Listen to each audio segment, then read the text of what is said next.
Vamos lá então. Bom dia, boa tarde, boa noite para quem estiver assistindo esse vídeo. É o seguinte, você que é proprietário de uma Bull ou de uma Bros, sei lá, qualquer moto que use esse sistema de monochoque aí, é tudo a mesma droga, né? Só muda o traficante. Vocês podem perceber que essa bucha aqui, né?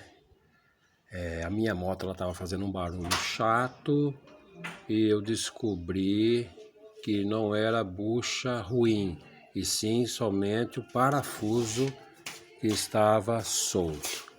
Daí eu peguei, desmontei, calcei a moto, levantei, só soltei esse parafuso, vi que a bucha estava ótima, boa, e era o parafuso solto. Recoloquei, reapertei, sanou o problema. Então vocês que têm esse tipo de moto, com esse tipo de amortecimento monochoque aí, antes de levar em mecânico e gastar uma pequena fábula nisso aí, você mesmo faz em casa, podendo erguer a sua moto e soltando só esse parafuso.